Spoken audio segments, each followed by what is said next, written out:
ॐ अखण्डमण्डलाकारं व्याप्तं येन चराचरं तत्पदं दर्शितं येन तस्मै श्रीगुरुवे नमः।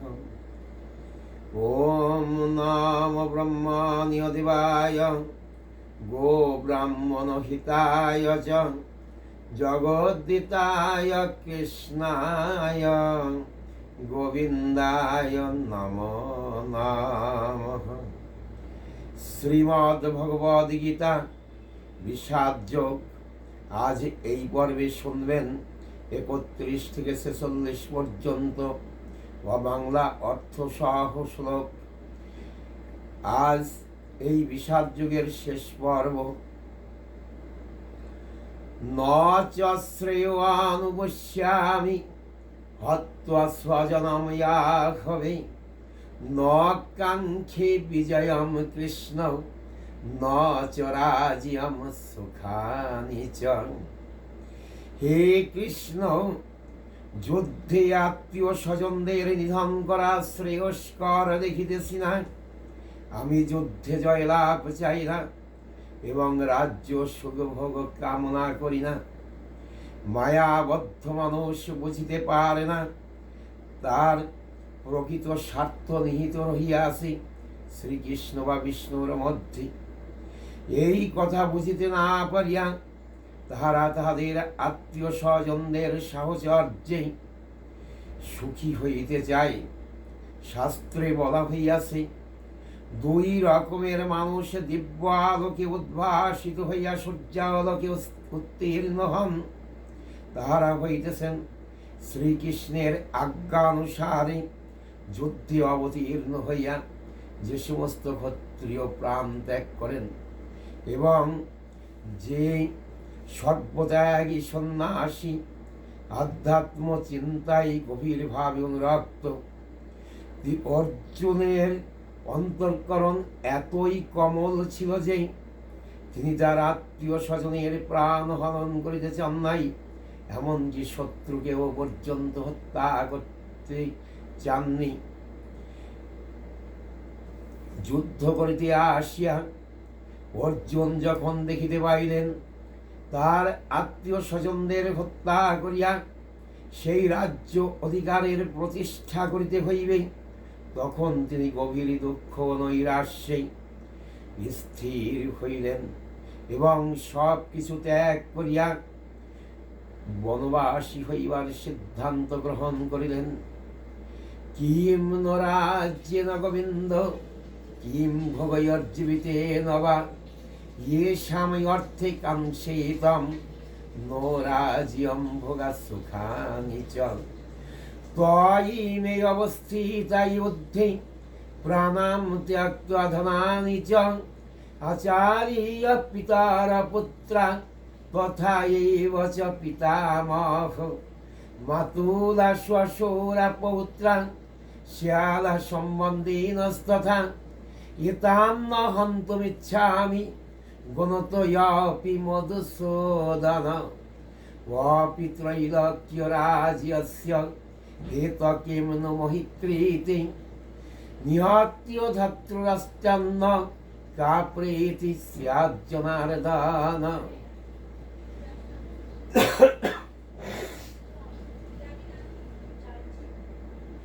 হে গোবিন্দ, আমাদের রাজ্যে কি প্রয়োজন? আর সুখ বা জীবন ধারণে কি প্রয়োজন? যখন দেখিতেছি যাহাদের উদ্দেশ্যে এই রাজ্য লাভ, তাহারা সকলেই আমার সম্মুখে এই যুদ্ধক্ষেত্রে দাঁড়াইয়া আছে। হে মধুসূদন, যখন আচার্য পিতৃব্য পুত্র পিতামহ মাতুল শ্বশুর পৌত্র শ্যালক ও অন্যান্য আত্মীয় স্বজনেরা সকলেই প্রাণ ও ধনাদিরা আশা ত্যাগ করিয়া এই যুদ্ধক্ষেত্রে অবতীর্ণ হইয়াছে। সুতরাং তাহারা আমাকে বধ করিলেও আমি তাহাদেরকে বধ করিব কেন? হে সমস্ত জীবের প্রতিপালক, পৃথিবী তো দূরের কথা, সমগ্র ত্রিভুবনের অধিকার লাভ করিলেও আমি যুদ্ধ করিব না।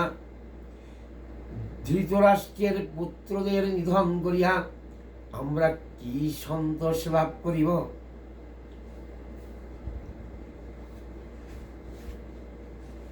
পাপম এব আশ্রয়েদি অস্মান হত্বা এতান ইয়াততাইনঃ তস্মান্নয়ার্হা বয়ম হন্তম ধাত্ররাষ্ট্রান সবান্ধবান স্বজনম হি কথম হত্বা সুখীন শ্যাম মাধব।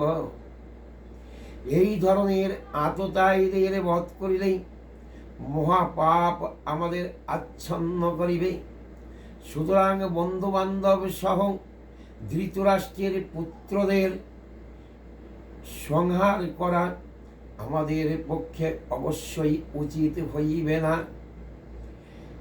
হে লক্ষ্মীপতি জনার্দন, আত্মীয় স্বজনদের হত্যা করিয়া আমাদের কি লাভ হইবে? আর তাহাদের হত্যা করিয়া আমরা কেমন এই সুখ লাভ করিব? বেদের অনুশাসন অনুযায়ী শত্রু 6 প্রকারের। যে বিষ প্রয়োগ করে, যে ঘরে আগুন দেয়, যে মারাত্মক অস্ত্র নিয়ে আঘাত করে, যে ধন সম্পদ লুণ্ঠন করে, যে অপরের সম্পত্তি দখল করে এবং যে পরের স্ত্রী অপহরণ করে, শাস্ত্রে আছে এই ধরনের শত্রুদের সবংশে বিনাশ করা অবশ্যই উচিত এবং ইহাতে কোনো পাপ হইবে না। কিন্তু অর্জুন সাধারণ ব্যক্তি ছিলেন না, তাহার হৃদয় ছিল কুসুমের মতো কমল, তাই তিনি তাহাদের যুদ্ধক্ষেত্রে নিধন করিতে চান নাই। ইয়াদি এইতি ন পশ্যন্তি হত্বা স্বজনম ইয়াহবে ইয়াদি এইতি পশ্যন্তি লোভয়োপহত চেতসঃ কুলক্ষায় কৃতম দোষম মিত্রদ্রোহে চ পাতকম কথম ন জনয়াম যস্মাভি পাপাদয়স্মাদ নিবর্তিতম কুলক্ষায় কৃতম দোষম প্রপশ্যাদ্বির্জনার্দন। হে জনার্দন, ইরা যদিও রাজ্যলোভে অভিভূত হইয়া কুলক্ষয় জনিত দোষ ও মিত্রদ্রোহ নিমিত্ত পাপ দেখিতেছে না, কিন্তু আমরা কুলক্ষয় জনিত দোষ লক্ষ্য করিয়াও এই পাপ কর্মে কেন প্রবৃত্ত হইব? কুলক্ষয় প্রণশ্যান্তি কুল ধর্মা সনাতনঃ ধর্মে নষ্ঠে কুলম কৃষ্ণম অধর্ময়াভিভবতি ইয়ত। কুলক্ষয় হইলে সনাতন কুলধর্ম বিনষ্ট হয় এবং তাহা হইলে সমগ্র বংশ অধর্মে অভিভূত হয়।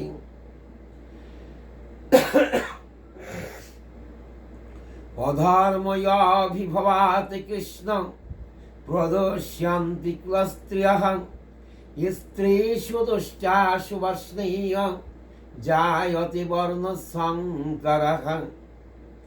হে কৃষ্ণ, কুল অধর্মের দ্বারা অভিভূত হইলে কুলবধূগণ ব্যভিচারে প্রবৃত্ত হয় এবং হে বৃষ্ণিবংশজাত কুল স্ত্রীগণ অসৎ চরিত্র হইলে অবাঞ্ছিত প্রজাতি উৎপন্ন হয়।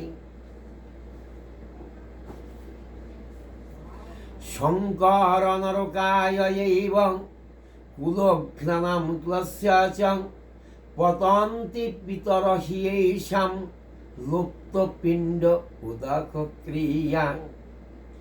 বর্ণশঙ্কর উৎপাদন বৃদ্ধি হইলে কুলঘাতকেরা নরকগামী হয়। সেই কুলে পিণ্ডদান ও তর্পণ ক্রিয়া লোপ পাওয়ার ফলে তাহাদের পিতৃপুরুষেরাও নরকে অধপতিত হন। দোষই এতই ক্লঘ্নানাম বর্ণ সংকর কারকই উৎসাদিয়ান্তে জাতি ধর্মা কুল ধর্মাশ্চ শাশ্বতঃ। যাহারা বংশের ঐতিহ্য নষ্ট করে এবং তাহার ফলে অবাঞ্ছিত সন্তানাদি সৃষ্টি করে, তাহাদের কুলজনিত দোষের ফলে সমগ্র জাতীয় উন্নয়ন প্রকল্প এবং বংশের কল্যাণ ধর্ম বিনষ্ট হয়। উৎসন্ন কুলধর্মানাম মনুষ্যানাম জনার্দন নরকে নিয়তম বাস ভবতি ইতি অনুশোশ্রম। হে জনার্দন, আমি পরম্পরাক্রমে শুনিয়াছি যে যাহাদের কুলধর্ম বিনষ্ট হয় তাহাদের নিয়ত নরকে বাস করিতে হয়। অহবত মহৎ পাপম কর্তুম ব্যবসিতা বয়ম ইয়ৎ রাজ্য সুখ লোভেন হন্তুম স্বজনম উদ্যতঃ। হায়, কি আশ্চর্যের বিষয় যে আমরা রাজ্য সুখের লোভে স্বজনদের হত্যা করিতে উদ্যত হইয়া মহাপাপ করিতে সংকল্পবদ্ধ হইয়াছি। স্বার্থসিদ্ধির জন্য মানুষকে বা পিতা মাতা ভাই বোন আত্মীয় স্বজনদের হত্যা করিতে দেখা যায়। পৃথিবীর ইতিহাসে এমন অনেক নজির আছে, কিন্তু ভগবত ভক্তই অর্জুন সদা সর্বদা নৈতিক কর্তব্য অকর্তব্যের প্রতি সচেতন। তাই তিনি এই ধরনের কার্যকলাপ হইতে বিরত থাকিতেই শ্রেয় বলিয়া মনে করিলেন। ইয়াদিমাম অপ্রতিকারম অশস্ত্রম শস্ত্রপানয়ঃ ধাত্ররাষ্ট্ররণে হনিহস্তত্মে সেমুত্তরম ভবেৎ। প্রতিকার রহিত ও নিরস্ত্র অবস্থায় আমাকে যদি শস্ত্রধারী ধৃতরাষ্ট্রের পুত্রেরা বধ করে, তা হইলেও আমার অধিকতর মঙ্গল হইবে। ক্ষত্রিয় রণনীতি অনুযায়ী নিয়ম আছে, শত্রু যদি নিরস্ত্র বা যুদ্ধ করিতে অনিচ্ছুক হয় তবে তাহাকে অস্ত্রাঘাত করা যাইবে না। কিন্তু অর্জুন স্থির করিলেন যে এই রকম বিপজ্জনক অবস্থায়, অর্থাৎ নিরস্ত্র অবস্থায় শত্রুরা যদি তাহাকে আঘাত করে তবুও তিনি শত্রুদের বধ করিবেন না। তিনি বিবেচনা করিয়া দেখিলেন যে শত্রুপক্ষ যুদ্ধ করিতে কতটা আগ্রহী। অর্জুনের এই ধরনের আচরণ ভগবত ভক্তচিত কমল হৃদয় ব্যক্তির পরিচায়ক। সঞ্জয় উবাচ এবং উক্তৈ অর্জুন সন্ধ্যে রথোপস্থোপবিশৎ বিসৃজ্য সশরম চাপম শোক সংবেগিন মানসঃ। সঞ্জয় বলিলেন, রণক্ষেত্রে এই কথা বলিয়া অর্জুন তাহার ধনুর্বাণ ত্যাগ করিয়া শোকে ভারাক্রান্ত চিত্তে রথ উপবেশন করিলেন। শত্রু সৈন্যদেরকে নিরীক্ষণ করিবার জন্য অর্জুন রথের উপর দাঁড়াইয়া পড়িয়াছিলেন, কিন্তু তিনি শোকে এত মুহ্যমান হইয়াছিলেন যে তাহার গাণ্ডীব ধনুক ত্যাগ করিয়া তিনি রথের উপরে উপবেশন করিলেন। এই ধরনের কমল হৃদয় ব্যক্তি সম্পন্ন মানুষই কেবল ভগবদ ভক্তি সাধন করার মাধ্যমে সমগ্র জগতের যথার্থ মঙ্গল সাধন করিতে পারেন। নারায়ণম নমস্কৃত্যং নরম চৈব নরোত্তমম দেবীম সরস্বতীম চৈব তত জয়ম উদিরয়। ওম নমো ভগবতে বাসুদেবায়। ওম নমো ভগবতে বাসুদেবায়। ওম নমো ভগবতে বাসুদেবায়।